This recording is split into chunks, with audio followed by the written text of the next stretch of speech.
Hello, everybody, and welcome to another Top 10 edition of Magic Mics, proudly sponsored by our Patreon supporters and CoolStuffInc.com, where you can find cool stuff in stock every day, and our co-sponsor CardHoarder.com, offering the best inventory prices and delivery of cards for Magic Online. I'm Evan Irwin, and we get started each week by saying hello to my two co-hosts, Aaron Campbell. Good evening. Ruben Bressler. Good evening, and happy Gay Pride episode. Yes, the Gay Pride is out. Man. We were certainly scorned enough when we did not put her on certain lists. I still have flashbacks. I know. It was never before has a comments section been so vitriolic towards a spurned choice. Like we talk about controversial topics all the time. We talk about money. We talk about issues of like gender and race. Oh no, it was Rebecca Gay that was the line. This was the one. Mm-hmm. For sure. Well, and here we are. So, and since Rebecca Gay is soon to be coming out with a Kickstarter, we thought it good to discuss her work here. Yeah. We've also been trying a new artist series, so yes. And the first one seemed to go well, so it was like, well, who else? Oh.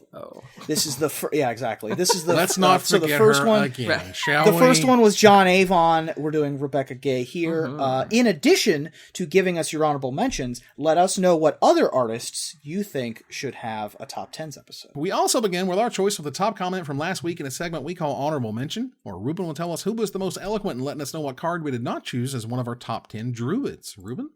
Psy90 gave us a great comment. Although it is true what Ruben said, Druids don't really have a lord. However, they do have a commander in Seton Crozen Protector. For triple green, you get a 2/2 legendary Centaur Druid with the text line, tap an untap Druid you control, add green. This might not seem that insane, but if you have ever faced a Seton commander deck, then you certainly know that his flavor text is the truth. Survival of the fittest is not only the law of the pits, it's the law of nature. That is why I fight. Oof, that was a rare from Odyssey. Coming all the way from that blast in the past. Super duper cool and an awesome druid. So. And it avoids summoning sickness because it's not a tap ability. It says to tap something you have. Yeah. And so you can sort of just combo out with, you play Seton, use it immediately, play a 1-mana druid, use it immediately. Yeah. Yeah, very cool. It's only made the one time in the Odyssey as a rare and worth a little over $1 right now, so very affordable. Thanks to Psy90 for being a part of the show. Congratulations. Please contact Erin on social media before she blocks you on all of them. That's right. 33,000 and growing. I think it's 34. Oh, it was 34. We made it 34. Counting, right? I mean, right. Add that to your notes, Evan, or else you'll get blocked too. I'm going to mess it up, I swear. Thanks again to CoolStuffInc.com for sponsoring this giveaway, and stay tuned for our top 10 list this week, and maybe you can win next week's free gift certificate. So, we get to talk this week about Rebecca Gay. It's going to be super duper interesting what we all chose. Ruben has a completely unique list. Oh, wow. Well, I might have hires. Mine might be higher than yours, but I have no hires and no saints. Well, I also have no hires. I have 2 hires, but they're the top half. Nice.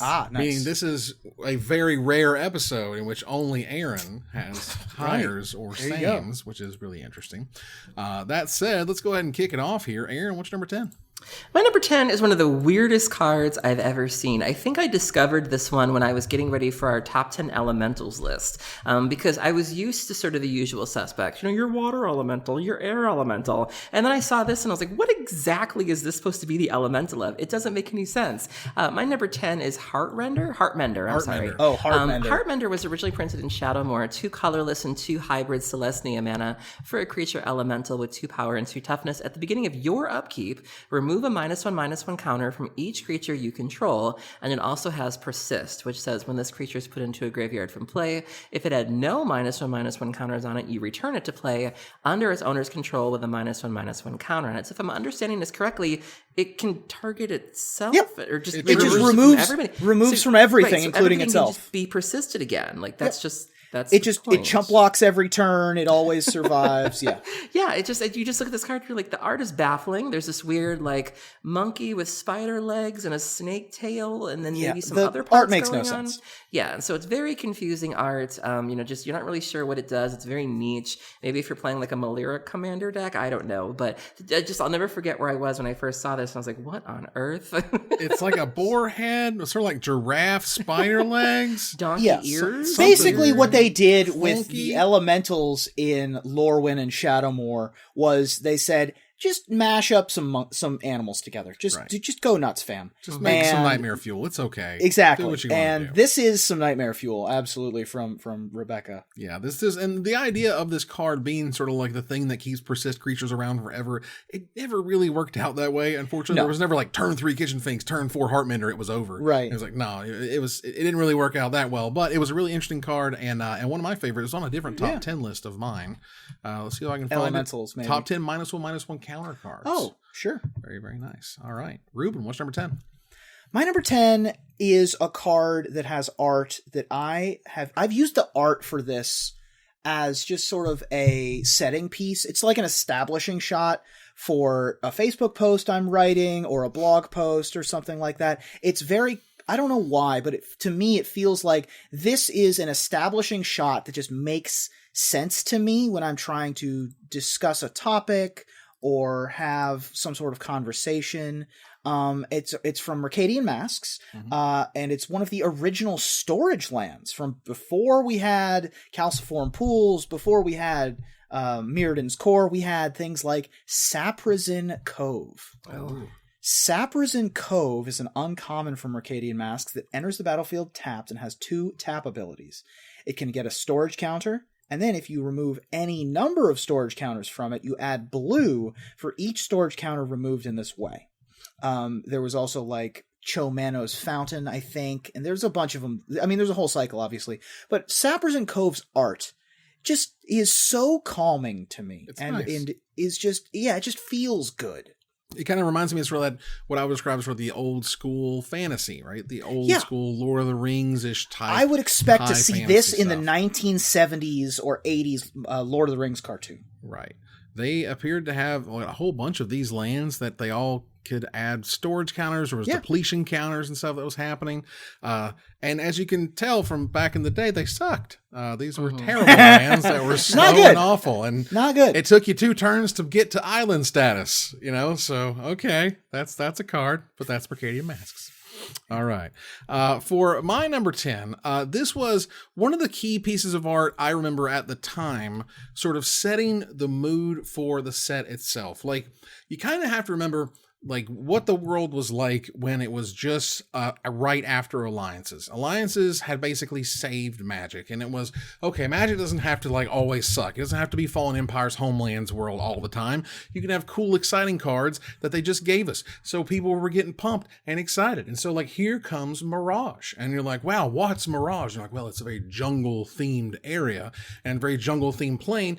And like, you kind of get sort of the textures, the patterns, the colors, sort of the warmth and the feeling of Mirage really through Asmira, Holy Avenger. It's a green, a white, and 2 generic mana for a 2/3 legendary human cleric. It has flying.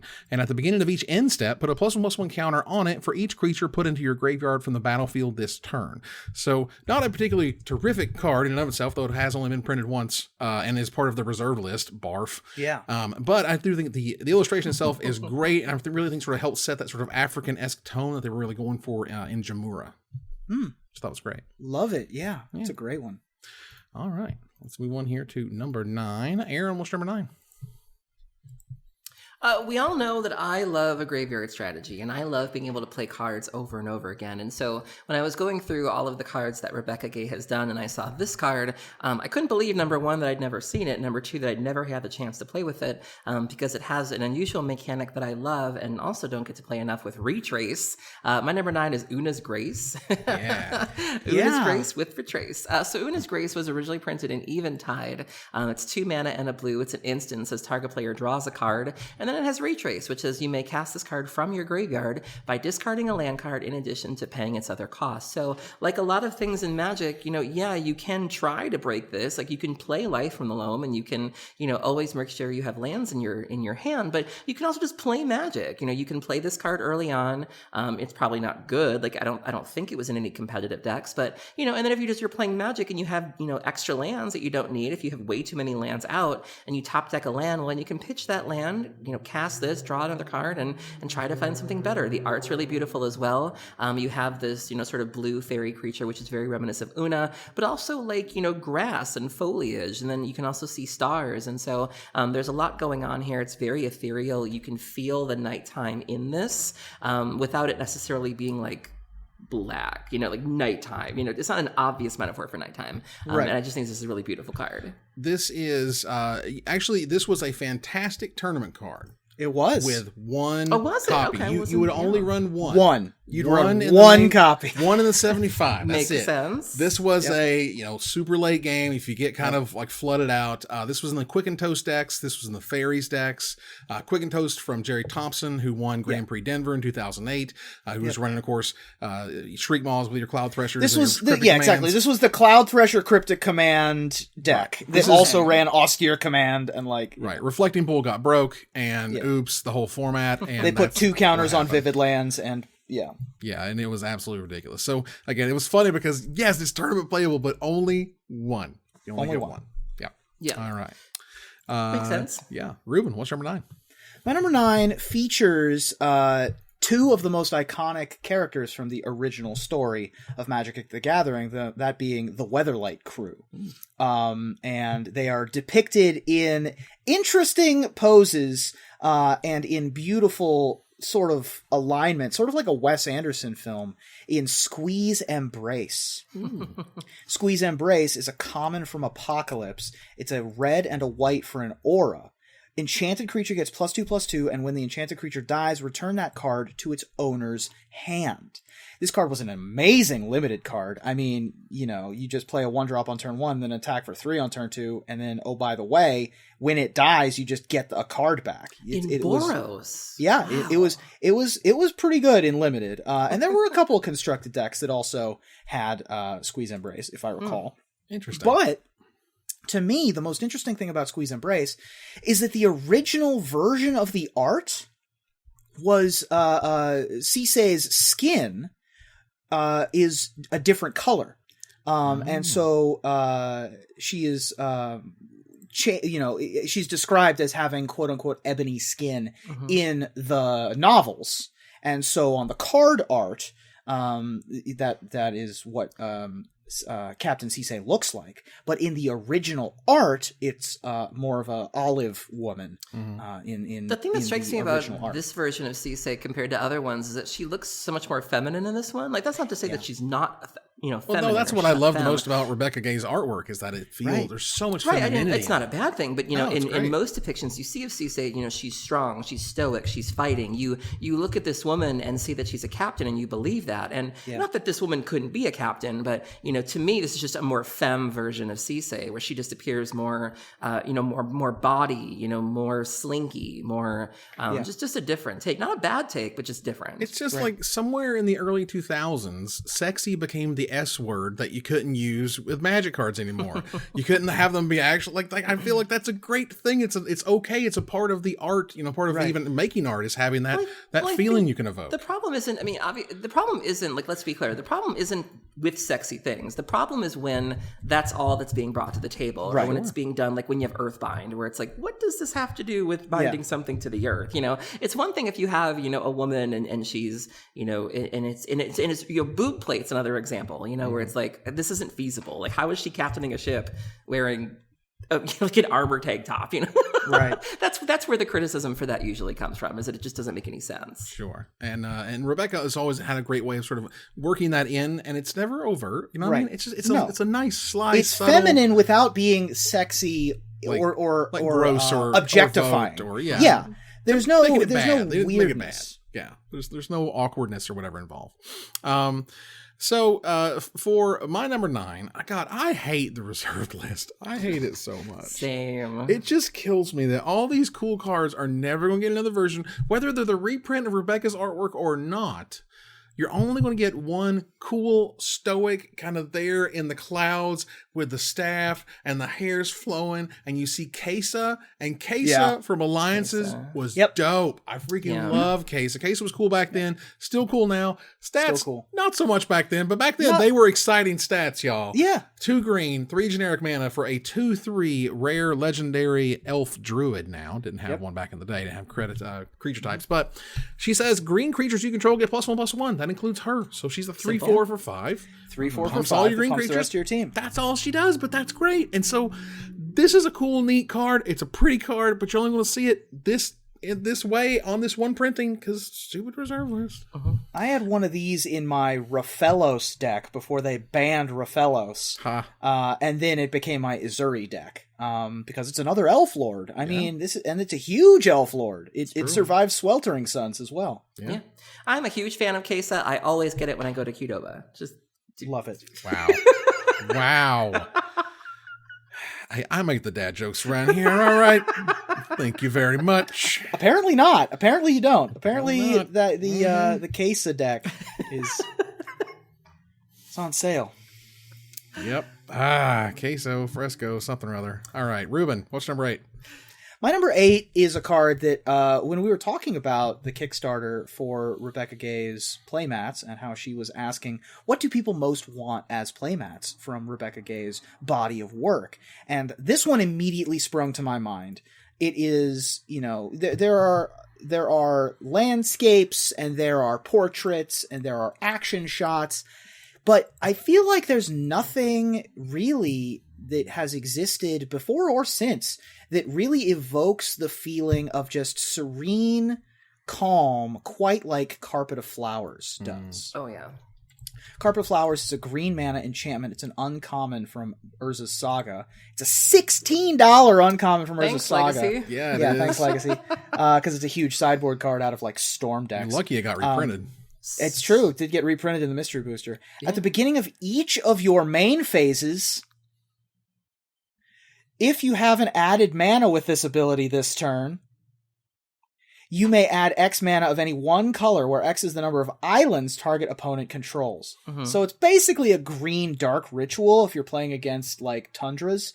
You play this in your first main phase, you declare your attacker's step as ad nauseam tendrils with no creatures in your deck. Then in your second main phase, you get, 3 blue mana or 3 black for mana every turn. And the reason why this card shines is because of cards like Daze and Spell Pierce, those blue permission decks that really want to get you by making you pay extra for your mana. And if you're able to provide that, then it really comes down to do you have Force of Negation, do you have Force of Will? Because if you don't, your Dazes are invalid, your Spell Pierce is invalid, your spell, the one that does 2. Spell Pierce? Spell Pierce, yeah. No, there's the other one. Spell, 1 blue, but it has to be exactly 2.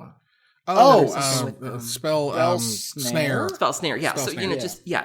It's old Magic players remember cards. Spell, it was a thing, had 2 convert mana cost, it had a thing and it jumped through a thing. It caught a Watch Wolf. You remember the Watch Wolf? Yeah. It's like we're playing charades, 3 words, movie. Sounds like, looks, there was a snout, I don't know. Carpet of Flowers is also one of those kind of old school hate cards that they kind of tried to make and then oops, accidentally, screwed the whole pooch. We had to ban one in standard.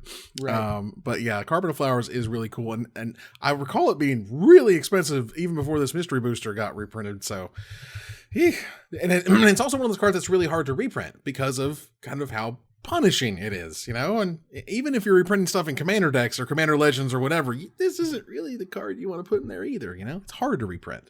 Yeah. Aaron, what's your number 8? There's a saying that says, if you can't laugh at yourself, who can you laugh at? And Rebecca Gay has shown that she can find humor in what she does, that she doesn't appear to take things too seriously. And nowhere else does that shine than with my number 8, which is Persecute Artist.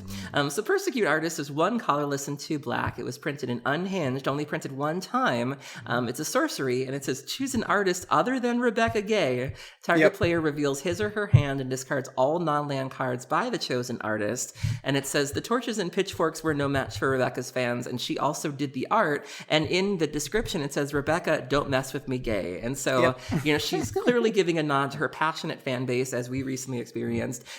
She did the art for this. It's funny. It's tongue in cheek, and I have a lot of respect for somebody that can kind of laugh at themselves and be like, "Yeah, my fans are a little passionate." I mean, there's the don't we know? Yeah, there's kind of the Rebecca Gay sort of girl or woman or whatever with the long flowing hair, and then she's holding on to a piece of art where all these like donkey guys and dudes are kind We're of the donkey guys. They're hanging out the city of ass, of course. That's right. They should. Exactly right. I knew that this would be on the list somewhere, and I'm glad that it's here. I actually thought it might be higher on someone's list, but it was on my short list for sure. Yeah, it was on my short list as well. Yeah. For sure. For my number 8 here, I get to choose a card that is actually really cool. Was definitely a playable card in its time. But what I like most about it is sort of how the art works in the way it shows something that's kind of both small, it shows really cool perspective. I definitely get the feeling that this little fairy definitely exists on the card Scrib Ranger. Scrib Ranger is a green and generic mana for a 1/1 uncommon fairy with flash. You may play it any time you can play an instant. With flying, protection from blue. Return a force you control to its owner's hand, untap target creature. Play this ability only once each turn. So, a callback to an older card, but at the same time had a really cool sort of look and feel. And that, it had wings, but it clearly wasn't flying. And then you're never going to think that it does fly based on the way that she drew it or painted it. I have this. I just put this in my. I built a Vanifar deck in EDH, and I was trying to find budget options to be able to untap her because I didn't want to spend a lot of money. And so this is a really great thing that you can pod into. You can use its ability right away if you want to. This card got out of hand really, really quickly, and was just one of the best dollars I ever spent. This apparently was in some green-white aggro decks back in the day. For sure. It's also a Maverick target. Yeah. I would search my deck for Scrib Ranger all the time against, or flash it into play, against various Delver strategies, just to avoid bolts. Like, there's a ton of great stuff you can do with Scrib Ranger. Yeah. And so this also calls back to those to Quirion Ranger, which they still have yet to reprint this stupid card. It's a common from Visions. How much? Almost $4. The F&M foil, $100. Yeah. The Quirion Ranger, for those who don't know, is 1 green mana for a 1/1, and you return a forest you control to owner's hand, untap target creature. Use this ability only once each turn. Time Spiral, of course, being the giant in-joke of Magic. Right. Who we are going to have Time Spiral remastered as its own paper set next year, despite the years and years of Time Spiral was a huge mistake. What were we doing? Sure. It was too complicated. Well, we need the cards now. Now we need the cards. I'll take it. I'll play some more Time Spiral Limited, however I can get it. Man, Time Spiral Limited was so much fun. I hope it's just as good. Let's move here to number 7. Aaron, what's your number 7? My number 7 is a card that I promised my boyfriend I would put on my list. Now, to be clear, I don't hate it. I don't have a problem with it, but it didn't immediately jump out at me. And it actually surprised me that this was a card he enjoyed because he doesn't normally play white and he doesn't normally play with enchantments. And so I was like, okay, well, all right. I love enchantments. So he definitely gained a couple brownie points by saying that he likes this card. So this one's for you, babe. My number 7 is Auramancer.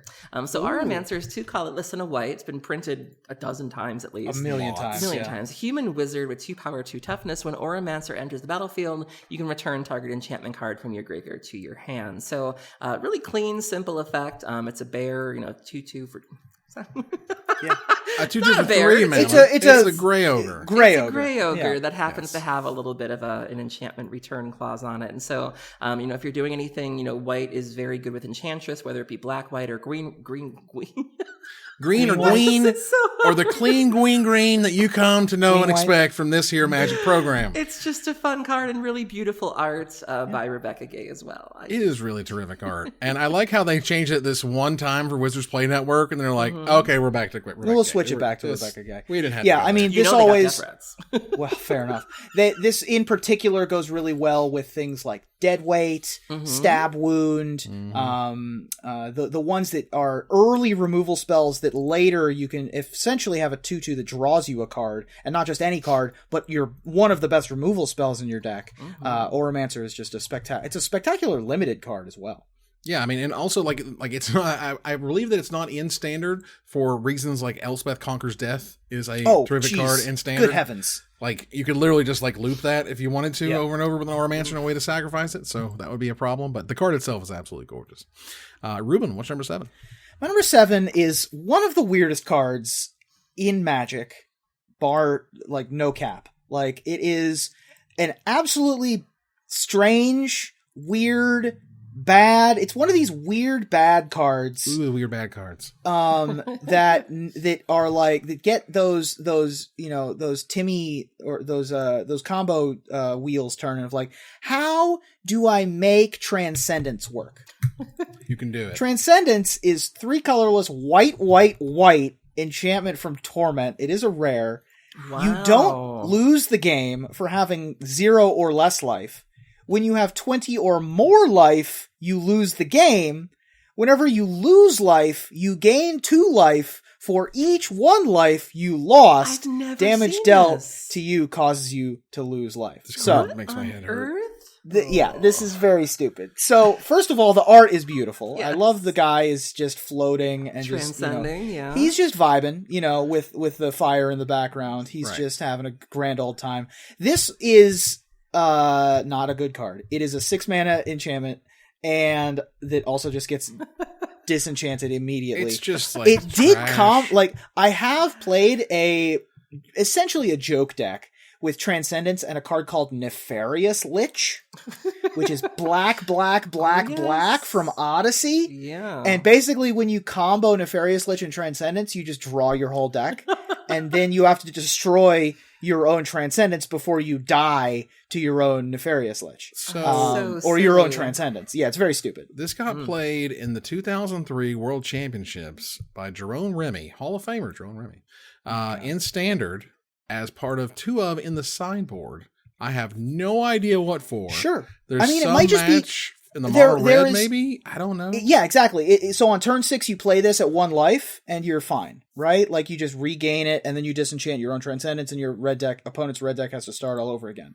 It's basically like a double-costed, super awkward Phyrexian on life. Huh. In that case, I guess. It's not good. And It's also not. it also combos with other bad cards like Soul Gorger Ogre. Soul Ogre. Easy for me to say. Jesus. There's a bunch of weird stuff. And then, of course, there's just like, oh, I'm at 1, slam Transcendence. And then they put you to 19, and you're like, disenchant my own Transcendence. And it's like, all right, That's fine. a hell of a weird old magic card. And It's a weird magic card. and there is Ray of Revelation that you can get with your Cunning Wish to Yep. to disenchant it if you needed Great. to. Perfect. There's your format, ladies and gentlemen. Goodness gracious. Okay, so my number 7 isn't nearly as weird. In fact, it is very straightforward. This is a wonderfully straightforward card. They don't print it enough, even though they have printed it literally 7 times. Like, just people just love this card. This is one of those cards that when you explain it to a new player, you're like, no, for real, what did you just tell me? Did you just you can't just tell me that this freaking girl taps for 1 green and just puts any creature you want in your hand on the battlefield. That's not how Elvish Piper is supposed to be. Elvish Piper's too good. Elvish Piper's broken. When you show Elvish Piper to new players, they're convinced it's the best thing that could possibly happen in Magic. It's a green, a 3 generic mana. This particular illustration showed up in, when was it? 9th edition. Originally, most recent in Masters 25, but it's a green and 3 generic mana for a rare elf shaman that says green tap : you may put a creature card from your hand onto the battlefield, but being a 4 mana 1/1 is no bueno. That's just going to die. So Interesting that Scott Fisher had the first art from Urza's Destiny. Yeah. Then re-arted by Tristan Elwell in 7th and 8th edition.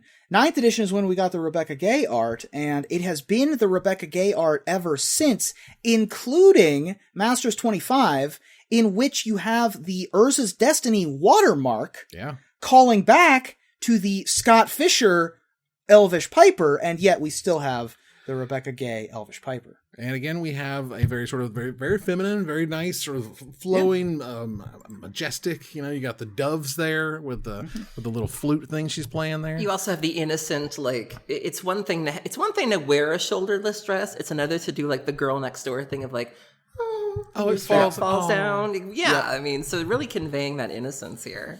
Yeah, really sweet. And this creature in particular, I just love. Whenever you show us some new players, they're like, "Oh, I need a copy," and that's why it's almost $5, no matter how many times they reprint the stupid thing, because it's great. All right, we want to hear to number 6. Aaron, what you got? My number 6 is one of my favorite favorite Commander cards, and this is going to speak to Evan because it's Kamigawa. This is one of those cards that like you just don't need to sell me on. Like sometimes people tell you should play a card, and you're just like, oh, I'm playing on current, stupid, you're stupid. And then other times people tell you to play it, and you're like, yes, like I need no convincing. I will jam this into every black deck I remotely can. I love the surprise factor. My number 6 is Blessing of Leeches. Nice.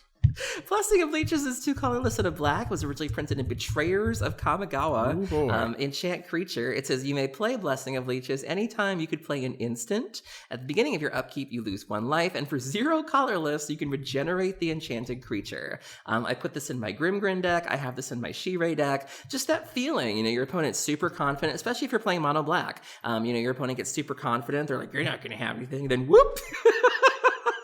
And then they're just like, I what? But what a stupid card. It's flash in black, and like you could just respond 0 and 0. regenerate. It's the regenerating thing. Regeneration died hard. Regeneration died right around this set, if not the next set thereafter. I think 10th edition was the last one that had it, 'cause like Troll Ascetic was in it.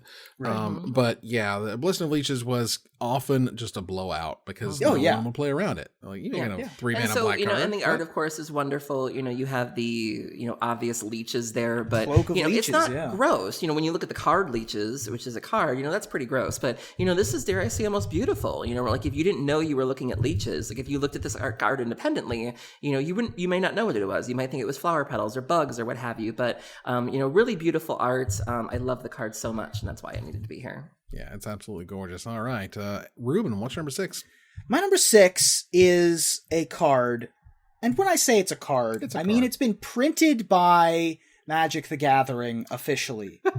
It is not a Magic card. Uh-oh. Because it's a Vanguard card. Aha. And it's the first Vanguard card I've ever had on any of my lists, and I think it might be the first Vanguard card on any of our lists ever.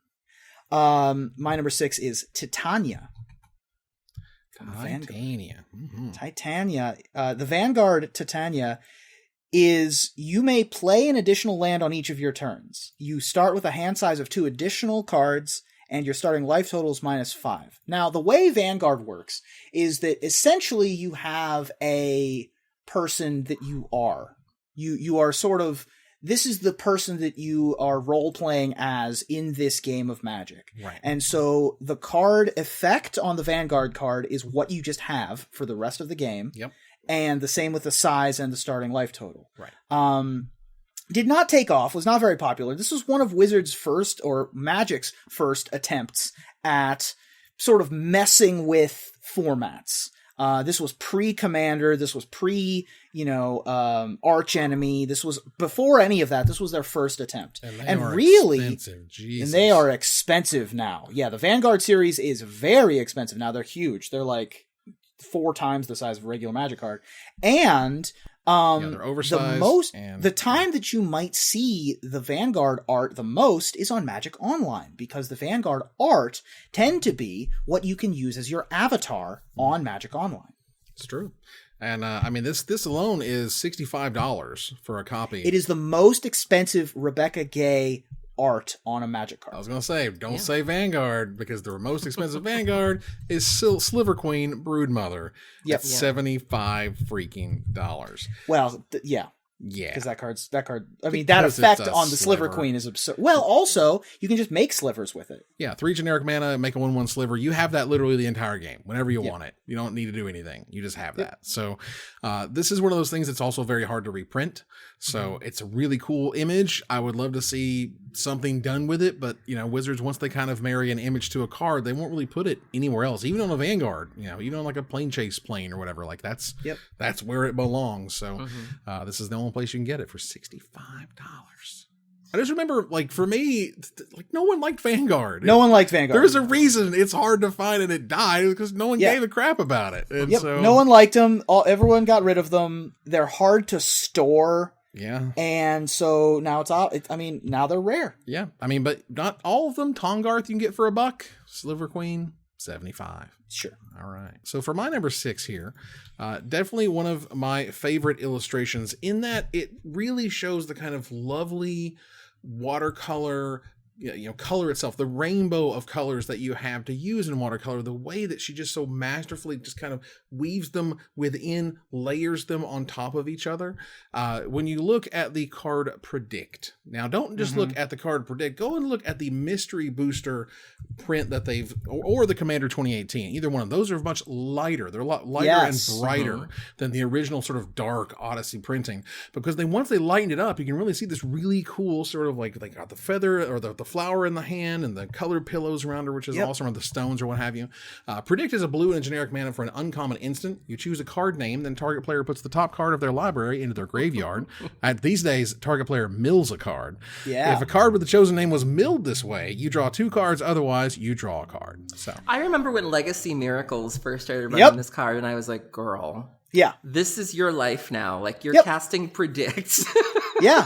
And it worked. It did work. This is this was like the card advantage engine of Legacy Miracles for like 2 years, which was insane because Legacy Miracles didn't really have card advantage for most of its lifespan. It had card, parity. It had Jace, right? Or whatever. It had Jace late game. It had counterbalance to 2-for-1 but Brainstorm didn't give you advantage. No. Ponder didn't give you advantage. It was getting its advantage through 1-for-1ing and then like just grinding you out.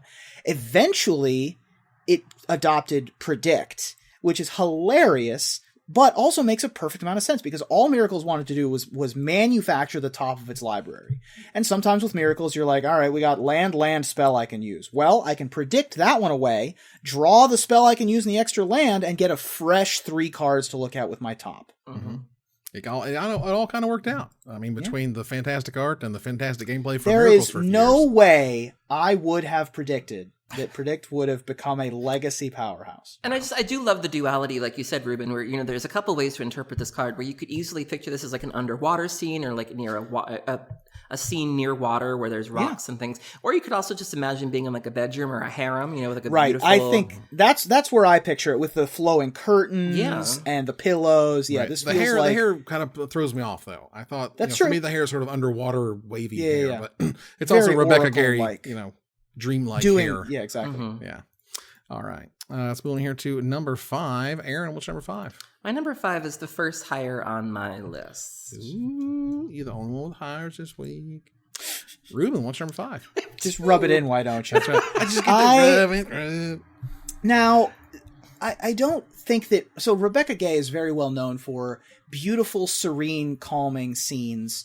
And it's rare that you get that along with wistful but like death and like with a like actively depressing kind of decay and, for lack of a better word, fecundity happening in the art.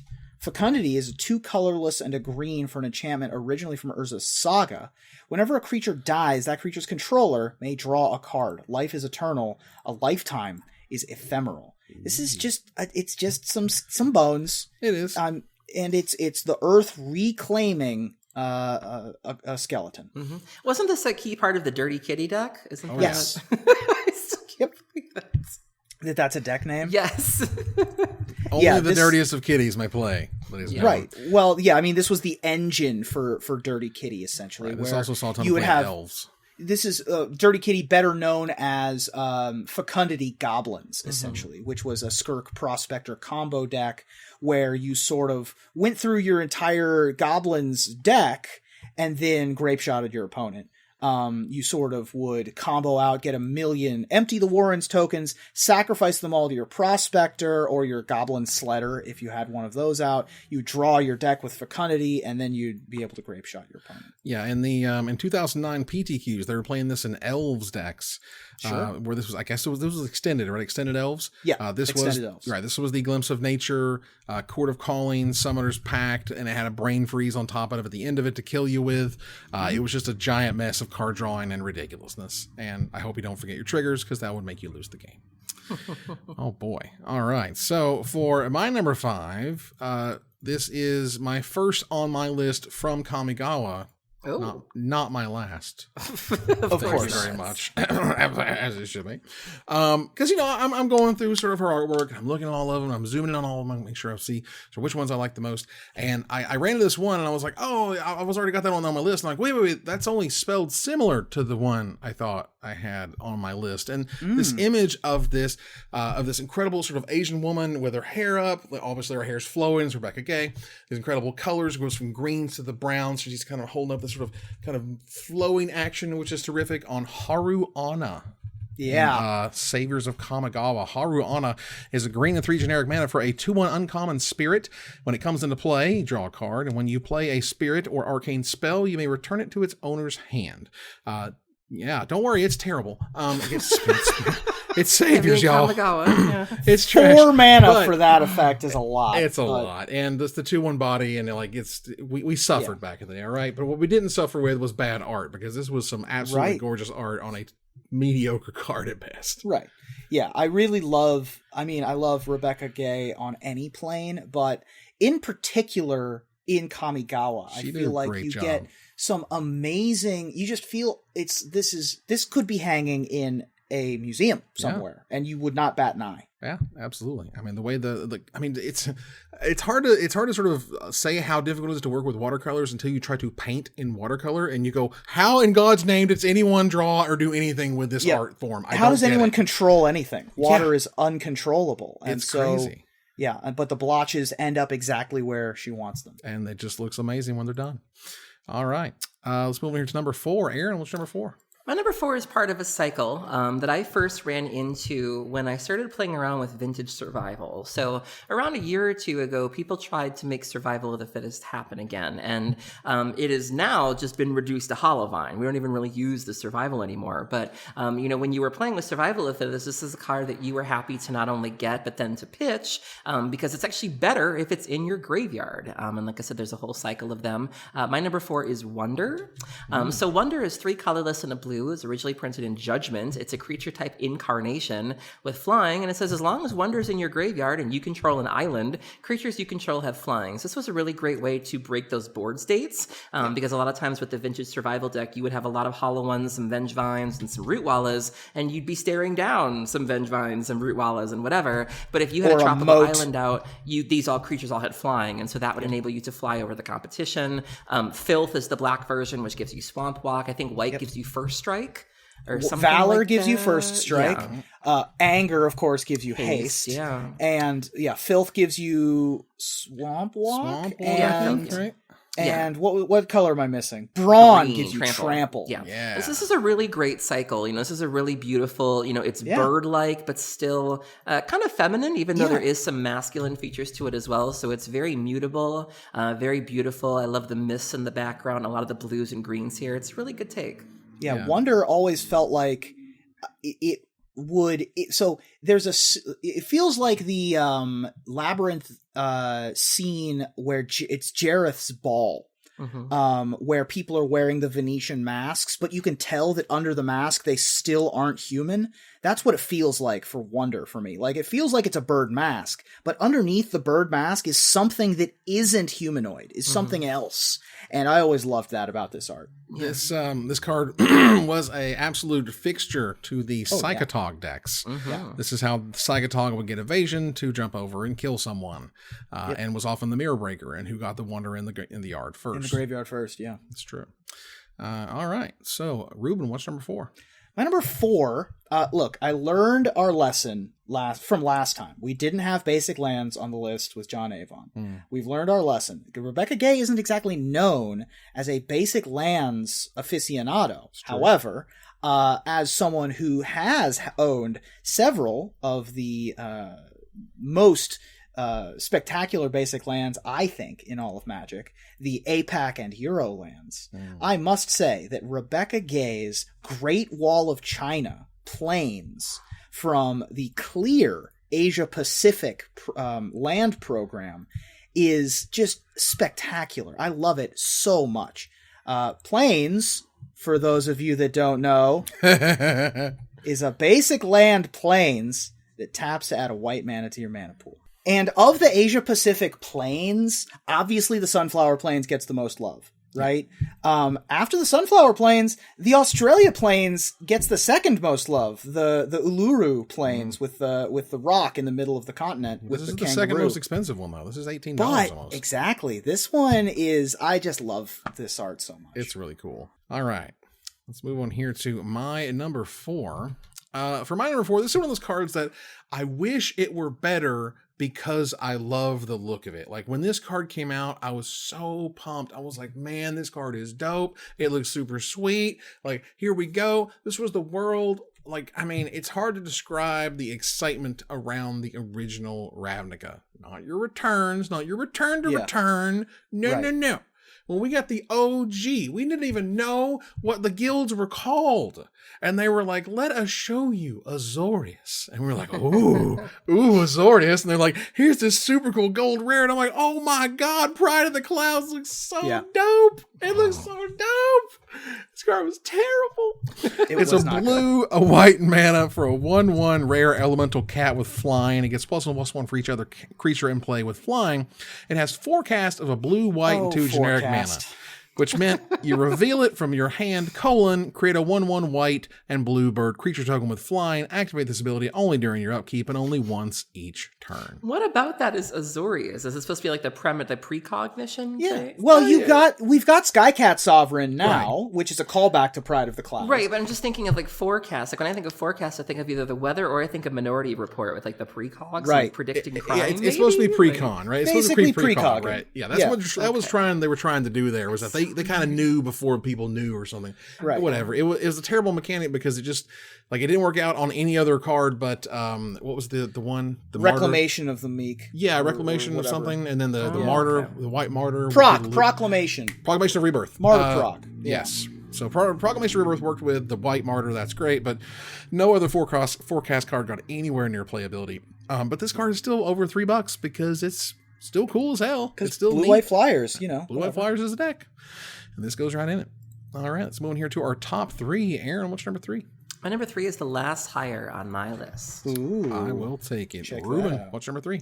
My number 3 is, I think I mentioned this in the live show. My number 3 is the card illustrated or painted by Rebecca Gay that I have cast the most often, probably by a wide margin and for a number of reasons. One of the reasons is because I played so much Wake in Old Extended.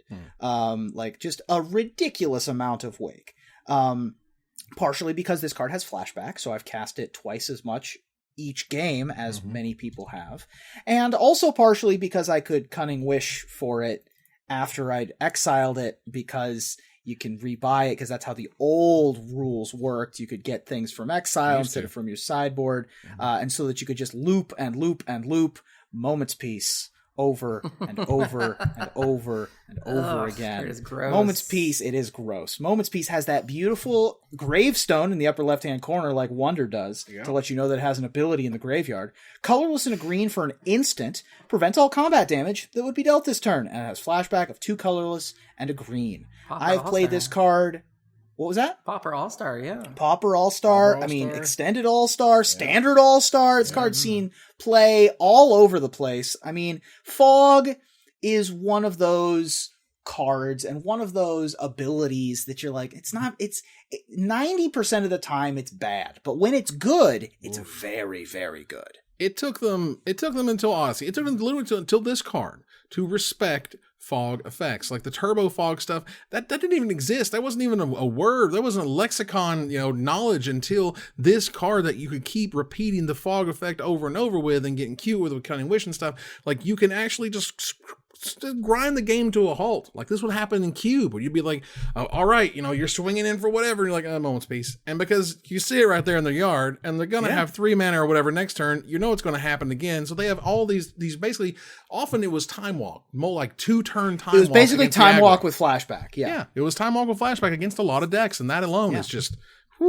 crazy. It's game over. Yeah. So your first one would just be Time Walk with flashback, which was good enough. But your second one, once you had a Wake and then got a Mirari in play, you could Cunning Wish, copy the Cunning Wish to rebuy the Moments piece to rebuy your first wish, to go get another this and keep fogging forever, and it was just stupid. Good God. And the artwork itself, though, I love that the character there is in that sort of the ultimate stereotypical, I am here amongst nature and enjoying myself. You look at this, and 99% of the art says this is a land. Right? This is a tree. This is a landscape. Right. There's just a little person in there. You could have this art on a non-basic land, and you would think it would fit there. And yet it fits perfectly on this fog anyway. It works exactly right. All right. So for my number 3, this had to be in my top 3. This has to be one of my favorite cards to look back on when it comes to the world of Kamigawa. Kamigawa is weird. There ain't no weird like the weird that Rebecca Gay was able to create and sort of promote in the world of Hanakami. Hanakami is a weird flower person puking flowers amongst flower jellyfish that are going to come and get you. Hanakami is 1 green mana for a 1/1 uncommon spirit. It has a green, a generic mana, and sacrifice a : return target arcane card from your graveyard to your hand. And you could loop this with arcane and splicing up things that would rebuy creatures from the graveyard, and then you would This card was extract. a standard all-star. Oh my God. It was the hardest deck to play. Oh my God. It was the hardest deck to play. Legitimately the hardest deck to ever exist. Gadiel's Lifer won Pro Tour Philadelphia 2005 with Gifts Control. Yes. And it had 1 Hanakami, which you would loop with your Gifts Ungivens, your, whatever. Your Hirobi's Whispers. So you would Kadama's Reach. Gifts Ungiven for Hanakami and literally whatever else you needed. But you could go get like Sickening Shoals and Cranial Extractions, and you get a Soulless Revival to rebuy it to get it back to your hand. The Soulless Revival to rebuy the Hanakami was the part of the combo that allowed you to put whatever you want in the graveyard. It doesn't matter, because Hanakami and all of this stuff will rebuy everything. Yeah, it both highlighted what was fairly cool about Kamigawa, which was like tournament players really loved it because it was very, very skill intensive. It was arguably very boring because it was also incredibly complex. This is one of the hardest decks to play. Gadiel Slifer was an absolute legend.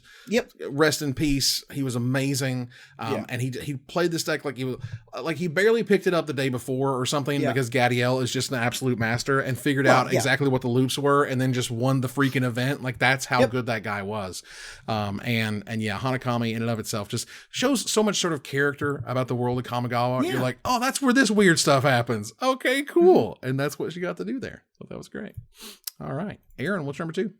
My number 2 is a card, I love my older formats. And if a card is good enough to be banned in Legacy, restricted in Vintage, and banned in Commander, I'm immediately listening. Now, Rebecca Gay was not the first person to do the art for this card. She was asked to do it in a later reprint. But this card is just iconic, particularly when you look at what it does and the color in which it does. My number 2 is Channel. Channel is 2 green. It's a sorcery. Until end of turn. This is the new wording, by the way. Do you want the old wording? No, new wording's fine. Okay, so the sorcery says until end of turn, anytime you could activate a mana ability, again, this is green, you may pay 1 life in green. If you do, add 1 colorless to your mana pool. So, this is where the name Channel Fireball comes from. The ability for green to make a stupid amount of mana and then be able to pour it into something. And this is a really beautiful take on Channel. The first take kind of had like a crazy old man like raising his hand at you, but this is really beautiful. If you're really looking really closely, again, you have that sort of ethereal woman. You have her, kind of swaying or channeling, if you will. And then flowers come, and what appears to be water comes, and she's sitting in a pasture, and there's, a sun appearing to go down. And so it's just really beautiful art for an iconic card, and she really did the card justice. Yeah, I like is not like I'm okay with the artwork that originally showed up on Channel back in beta alpha whatever. It's okay, it's fine, but this to me is clearly an upgrade. This is Channel. Yes, this is when I'm drafting a cube. First of all, I will pick Channel over literally every card, including Soul Ring and Black Lotus. Goodness. Card's insane in cube. Like I can't. My win condition when I can cast Channel on turn 1 or 2 or 3 is like my win percentage is through the roof. Yeah, it's ridiculous. And just even if you just play like a 5-drop with it. You know, you don't even need to cast Emrakul or Sundering Titan. You can just go nuts and just be like, all right, 6 mana rocks, your turn. And you're just so far ahead that it doesn't even matter. I love Channel so much. Yeah, you know, there was a master set called Iconic Masters, and it was largely trash. And one of the reasons was because of this 62-cent mythic rare that is Channel. Yikes. It's not a mythic card. I'm sorry. I know It's we not a all mythic want it to card. be. I mean, I know back we all in the want day, it to be. back in 25 years ago, It Mountain certainly Black was. Lotus Channel Fireball deal you 20. Like, that's why the website's called Channel Fireball. I'm aware of this, totally. I'm just saying. But ain't doing that in any format ever anymore. Yeah. Ruben, what's number 2?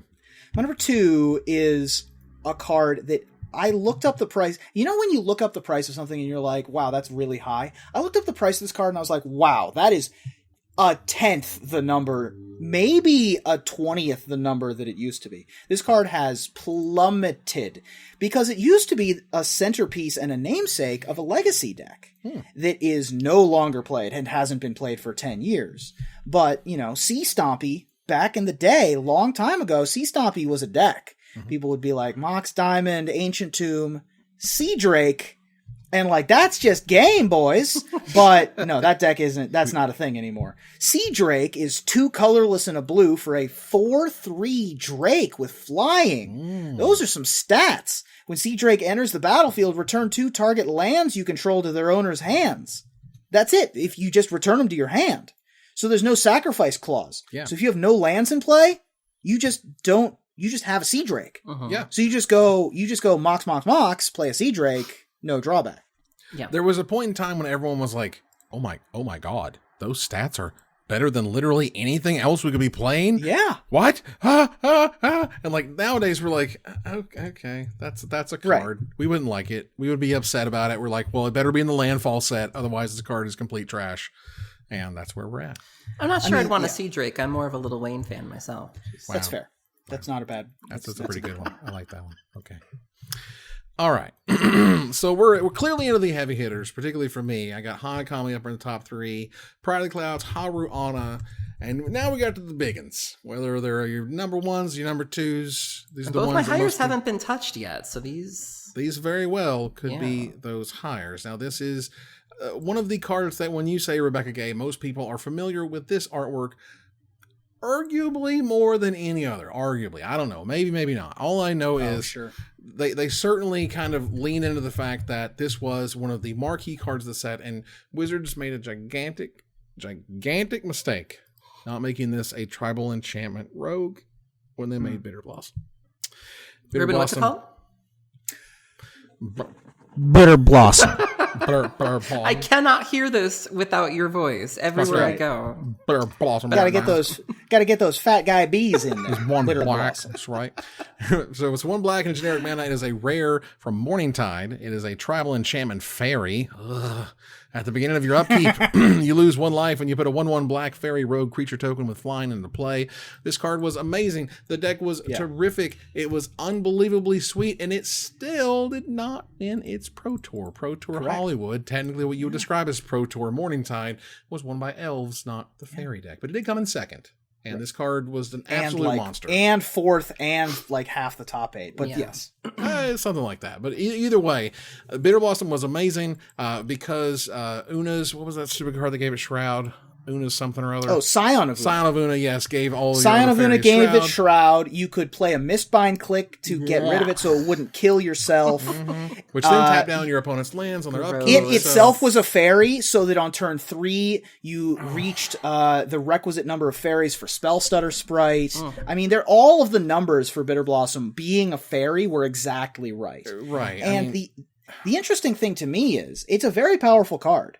Oh, yeah. Would it see play in Standard right now? Yes. Maybe. I fully believe it would see play in Standard. I don't know, man. There's something. I don't think so. I doubt that. I think the fact that you have maybe a with like creature Embercleave. with evasion every single Maybe with turn. Embercleave, yeah. Maybe. But like it would it's be like good. I don't think it would be unbelievable. I think it'd be very right. good. It wouldn't be nowhere near the dominant force that it was at the time because of all of the synergy that you had with all the fairy stuff. But like playing Secluded Glen showing Bitter Blossom playing Thoughtseize was just Yeah. It was just backbreaking. it was just unreal. It was just unreal. You felt so demoralized. Anything you have for that Bitter Blossom is going to be gone. Anything you had to react to that Bitter Blossom is going to be gone, and you know it's coming on turn 2. Like that was a beating, let me tell you. All right, let's move here to our number 1. Aaron, what's your number 1? My number 1 might be a bit of a controversial take, because my number 1 is part of a cycle. You know, when people think about basic lands, you know, or even just lands, you know, people think of John Avon, but I think Rebecca Gay's lands are just as good, if not better, than John Avon's. My number 1 is the basic land cycle: Forest, Island, Mountain, Plain, Swamp. So if you go through, you know, Scryfall, you know, and you don't click unique, you know, you're only going to see one of these, but really look at these. Like, look at her forest, you know, look at that lake and that pond, and you see that, you know, what appears to be a paved road behind it in this beautiful sunny day. You know, you have the island, which you can hear. You can hear this picture, you know, when you look at the logs and you look at the waterfall and you look at the creek or what have you. And the mountain, the ominous mountain. The mountain takes up the entire, you know, top half of this. You have some very dark woods on the bottom, almost like an ashy, like a volcanic almost cloud at the top of it. You know, the plains are really beautiful, serene, simple, but still lots of different hues. Some purples in here even, some oranges. And then finally, of course, the swamp with a lot of greens. You have, you know, this beautiful glowing moonlight. You have like almost moss on the water. You have this forest here. I mean, these lands are amazing. And that I forest. don't see... Yeah, and I don't see nearly enough people talking about this cycle. So let's take this all the way to the top here. This was the Commander 2016 land cycle that she had done. Beautiful. Yeah, so this was all through the product, and it was fantastic. This card in particular is not like they are the most expensive versions of these lands, but they're not terribly expensive. You can still get some. And printed recently, at least as of this recording, so that's great. But yeah, I mean, particularly, this is the one thing I really love. When you look at that mountain, right? Look at the shadow that the cloud makes on the mountain, but then there's still some of that sunlight in the valley right there around it. Like the way that she did that, I know it's weird. It's just a little thing, but it's very subtle. It's difficult to really explain how she's showing where the light is coming from by doing that. Her use of color and shading is masterful in a way that we rarely see ever, let alone in Magic. It's so good. Ruben, what's your number 1? My number 1 was easy. I immediately filled in my number 1. I knew what my number 1 was going to be because I've never seen anything like this on a Magic card. It was unbelievable to me when I realized what was happening in this art. This card is bad. This card will never be good. It uses a keyword that is terrible. It was bad in its limited format because the keyword was even bad in its limited format. God. But it doesn't matter because Sylvan Echoes does something in its art that is impossible. Sylvan Echoes is a green mana for an enchantment. Whenever you clash and win, you may draw a card. Who cares? Look at this art. Look at what's happening. There's an optical illusion in the branches of trees making a horse. What is happening? I see that now. Oh my God. And once I've you see it, you can't unsee it? I've never seen anything like this in a Magic card art before. But the first time I saw what was happening, I was like, I need to go nap. I need to lie down after seeing what's happening in this art. This is like when they do like the street performers do a trick and everybody just runs away because they just, it's too much happened. I can't handle it. I can't handle what's happening in this art.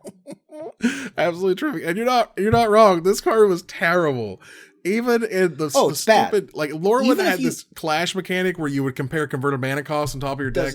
I hated it. It was terrible. It's really bad. And this is also really bad, but the artwork is phenomenal. Like even if you had 5 lash outs in your deck, this card was like probably not even worth it. Yeah, not even worth it. Evan, I forgot to mention Bitter Blossom was my number 5. I'm sorry. No worries. I was like, well, I was waiting for you to go, it's my number whatever. I'm like, right. Okay. Guess not. I got one left. By process of elimination. By process of elimination, Aaron's number 3, my number 1. This was my number 1 with a bullet. This was the one I went in and I was like, just go ahead, Go ahead and put it in there. It's fine. This is the one that I think of when someone says, like, what is Rebecca Gay's art? I'm like, here. It's powerful. It's serene. It's somber. It still has that kind of female, that sexuality in there, but not in a gross, nasty way, but in like a really sort of almost empowered touching. way. Yeah, like, this is like a moment that you're sort of kind of sharing, and her ability to create all of that feeling in the image of Gaia's Blessing is just phenomenal. Tell us, Aaron, what Gaia's Blessing does. Yeah, so I will always think of Gaia's Blessing. I say Gaia's Blessing for starters. Whatever. So Gaia's Blessing was my number 3. This is typically my first encounter with this was in Vintage, where you would play this in your Oath of Druids decks. It has 1 colorless and a green. It's a sorcery. You're probably not paying for it. If you're paying for it, something's gone horribly wrong. It's a sorcery, and it says target player shuffles up to 3 target cards from their graveyard into their library. Draw a card, and then when Gaia's Blessing is put into your graveyard from your library, shuffle your graveyard into your library. So the way that Oath of Druids works is if your opponent has more creatures than you do, you flip over cards from your library until you hit a creature, and then that creature enters the battlefield. When you hit Gaia's Blessing, you essentially get to reshuffle everything back in, and that keeps you from ducking yourself. It also is some sort of, Emrakul protection. So if somebody tries to, or what was the card? Not Emrakul, Altar of Dementia. That's the thing. Yeah. So that's another thing. They can't deck you if you're playing this card. But that was really the first time I saw this, and then it got reprinted in Standard, and it was fine. It's fine. Yeah. God, I wish we had it now. Well, God, I wish we had it. I wish we had it now. God. It was so good in Dominaria Limited. And I like the David Palumbo art too. I mean, the David Palumbo art is not bad. Extremely good. Yeah. It's just you're competing with a legend with the Weatherlight. The Weatherlight image. Rebecca Gay of the knight, art. resting his head for a moment, and the fairy or the sprite protecting him, or Gaia protecting him, and her being covered in leaves or markings or dirt, and just the fog behind them, and there's just so many layers to this that you can't really beat that. Yep. Absolutely, and it's definitely my number 1. And that said, I was going to say this has won a Pro Tour in Oath of Druids. It was also, I think, this was Finkel's first Pro Tour top 8 that wasn't a juniors. Chicago 1997 that was won by Randy Bueller won with Lauer Potence. Right. And Finkel Prison came in 3rd/4th. Wow. With a couple copies of Gaia's Blessing to not get millstoned out, I think was why. Goodness gracious. Yeah, from back in the day. Yeah. But that was our top 10 Rebecca Gay cards. You'll see them on the screen right now. If you're a review, take a look at my list, Aaron's list, Ruben's top 10, and we want to hear from you about what card we did not talk about. And we'll select our favorite to win a $50 gift certificate to CoolStuffInc.com. But before we go, I want to thank my co-host. Thank you, Aaron. Thank you for having me. Thank you, Ruben. Thank you. And do let us know what other artists and other topics you want to hear about on Top 10s. Yeah, please do. Because next week's, for example, came from a suggestion. Came from viewer suggestion. Exactly. It'll be great. Follow, like, tweet, favorite, share, subscribe to everything social that tells people we exist. Don't mind them laughing in the background. Catch us online at twitch.tv at Magic Mikes, on Twitter at Magic Mikes Cast, our Magic Mikes subreddit, and like the Magic Mikes page on Facebook. Talk to us privately at magicmikespodcast@gmail.com. Follow the audio-only podcast at magicmikespodcast.libsyn.com, or find us on iTunes and Spotify. Or join us here next week, same time, same place, for another episode of Magic Mikes. Good night, everybody.